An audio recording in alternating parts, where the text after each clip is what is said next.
was just having a tidy up of my desk today. I've got some big containers which I keep jars of tobacco in.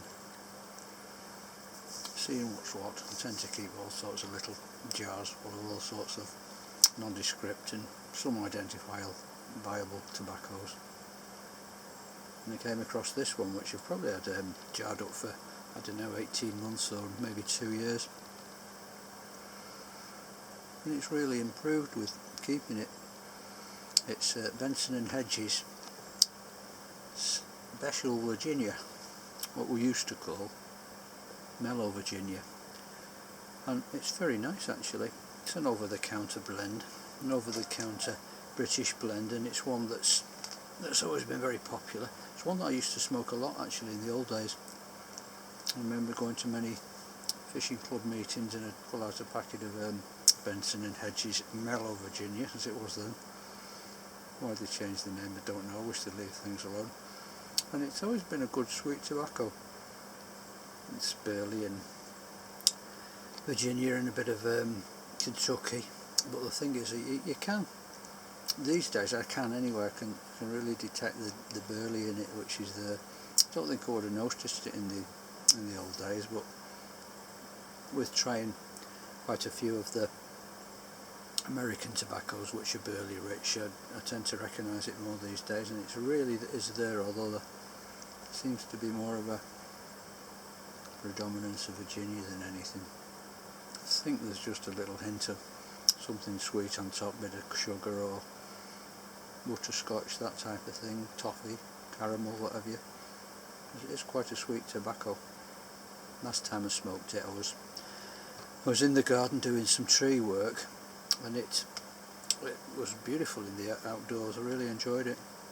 And it's funny, like I say, I've got all sorts of little jars and I just sort of rediscovered it, so I thought, yeah, I'll have that for a change. In some ways there's a slight similarity to St. Bruno, although this is much more on the sweeter side. Strength wise it's just about in the medium bracket, so it's not too weak, it's not a complete lightweight,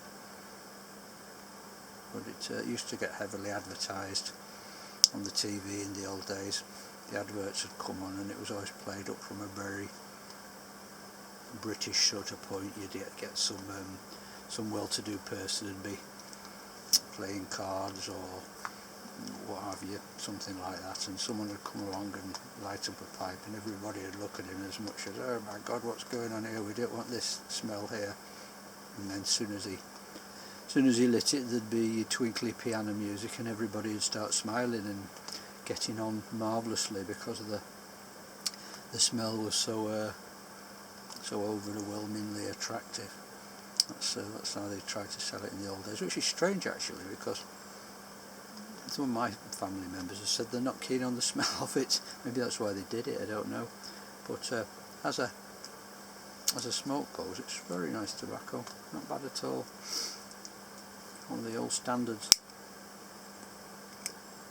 And it's strange because when people often ask me what we used to smoke mostly in the old days, I'll usually say St. Bruno and Condor, which is true, but this as well. And after all this time I'm still enjoying it today. So there we go, I just thought I'd mention it anyway.